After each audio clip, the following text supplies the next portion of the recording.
came back. We picked up the car and came back to Florida. Now, your brother Peter has a ER picnic in Florida every year. He's having that. And you've been attending most of them? Yeah, Peter's an organizer. Him and his wife have a place down in West Palm, and they come down every year for 1 month, 2 months, 3 months. Every year it seems like they've stayed longer and longer. And there's a lot of people from East Rochester in that area, in West Palm Beach, Hallandale, Hollywood, the Mimi Soretti, Alfieri, Mary and Alex, my godmother, Gilda, the shoe store, a lot of people. Yeah, Mo's down there, Vincent, Korea. Mo and Mary. Because we went, a couple years ago with our golfers, we've been meeting down in West Palm with the class of '51. That's been pretty enjoyable, hasn't it? Real nice, real nice. The 8 of us are down there. Yeah, we come from all over. It's really worked out good. Yeah. Some of the guys we hadn't seen in years, and you get together, and it's just like being, together last week. Yeah. Joe Calabrese is one of the main organizers. Yeah. Always gets us a good deal. And we played last some nice courses last year. Yeah. Well, the previous years we've been playing at Iron Horse. With John Quincy Jr. That was a nice course. Very nice. A lot of water. You know, the small world, when we were down at the East Point, one of those courses, the starter was a retired Kodak person. Oh, yeah. And he was a member at Green Hills. And I remember I called Joey Dan on my cell phone and let him talk to the fella. I mean, it's amazing where you go and run into somebody. Yeah, we were just talking about that last night with my brother Peter. I was trying to remember the name of the courses we played. Yeah, well, East Point was one of them. Yeah. Well, we played that almost, 2 out of 4 times or 3, I forgot now. Real nice. But it was a good course. Well, no matter where you go, you're going to run into somebody from East Rochester. It's amazing. I ran into Wayne McLaughlin. Wayne and I graduated. Wayne lives in Cocoa, which is about 10 miles from where I live. Joey Calabrese lives in Orlando. Well, was Frank Calabrese, when he was alive, he had a restaurant down there. Was that in that your area or not? Frankie had a total of 3 restaurants. The biggest one was there. Well, the biggest one was at the port, at Port Canaveral, but he had a big one in Melbourne. And every time my brother Peter would come over, Frankie Barber, a bunch of guys, Mo Vincent, we'd all go have lunch. And he used to have a golf tournament, I think. Every year, a real top-of-the-line golf tournament. Frankie wins. And well, and I remember seeing a Florida paper. It was like the weekend supplemental. And there was a big picture of him sitting on the front page with his hat, King of Wings, Frank Calabrese. He had this big, kind of a cowboy. Yeah, is that what he wore? He was real popular, well known throughout the community. Had a lot of charitable things that he did. And his son-in-law kind of took over after Frankie passed on. Are their restaurants still operating, as far as you know? Yeah, unfortunately, the son-in-law just passed away a little while ago too. He had medical problems. But Frank, the Calabrese name was pretty well known in the area there. Now, you mentioned your wife a couple of times. Is she, how is she doing? Is she working? Yeah, she graduated from Nazareth, as I said. She was a language major, French language. She taught high school French over the years when she wasn't busy with the kids, and taught here in the States, taught in Europe, taught various states. And she's had the good religious background, and she's now director of religious education at Our Savior Church in Cocoa Beach. She's been there about 4 or 5 years. She's real active. So.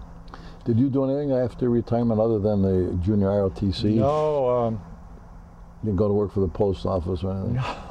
No, I retired. When I left ROTC, I moved to Florida about 14 years ago.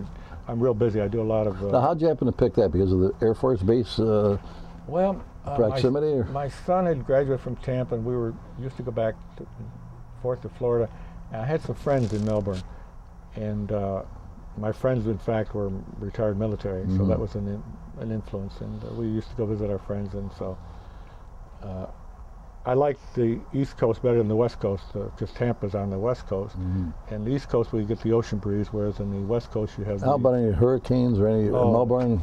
Better left unsaid. It's a pain in the butt. Really? Yeah, we last year we had two big hurricanes, one right after the other. I live about 7-8 miles from the ocean, but when a storm comes in, I mean, it comes in. We lost power for about a day and a half. I lost a good portion of my shingles on my roof. I lost my chimney cap, which is a big piece of metal about 3 feet by 5 feet, and quite a bit of damage. But in spite of that, it's worth living there. Despite the hurricanes, well, you know, just between you and I, the TV stations, they track the storms from the minute they come off the coast of Africa, and you got a week and two following them across the Atlantic, and it really gets a little old after a period of time. That's true. But Florida's been real great. My whole ambition in life was to retire and go play some golf, and I've been real fortunate. And you started as a kid caddying, playing golf, right? Yeah.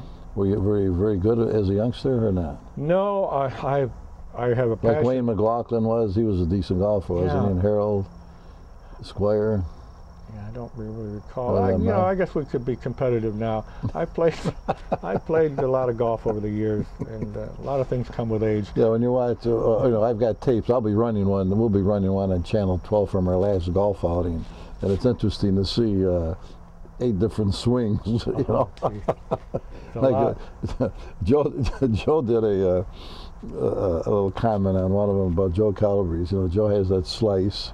You know, he says you know, and he gives it like he's on the tour. He says one of the shortest hitters on the tour, and Joe lines up with that slice. He's amazing. Like, of course, he plays in Florida. He said it's very narrow, and he can play, but he's got that slice. Then he aims way to the left in the fairway. It's interesting to see. You know, the guys play golf. I haven't seen the guys in so many years. You, Dick Costantini. Dick hits a nice. Still in that game. Dick comes in from Michigan. Dick hits a good ball. You almost beat me last year, I think. Were you second? You runner-up or not? Or was it Dickie? I don't recall. I'll have to look. Well, we all got a trophy. I'll have to look at my trophy. Don't look for that trophy. I have it. So when are you going back to Florida? I drove up last Tuesday, and I'm leaving tomorrow morning, but I'm going.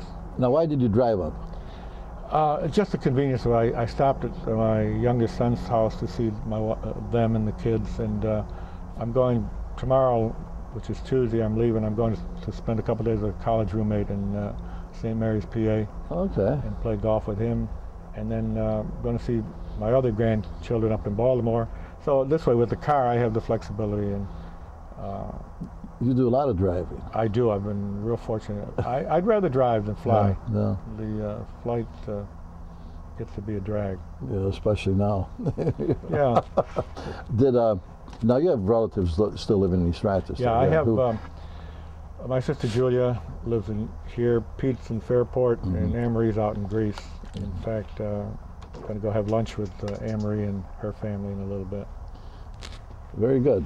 Louis, thank you for joining me one-on-one. My pleasure. I was a little hesitant after seeing all the nice interviews you've done, and I don't know if I could fit in here. You did well. Thank you. And thank you for joining me. I look forward to seeing you again when I have another guest one-on-one.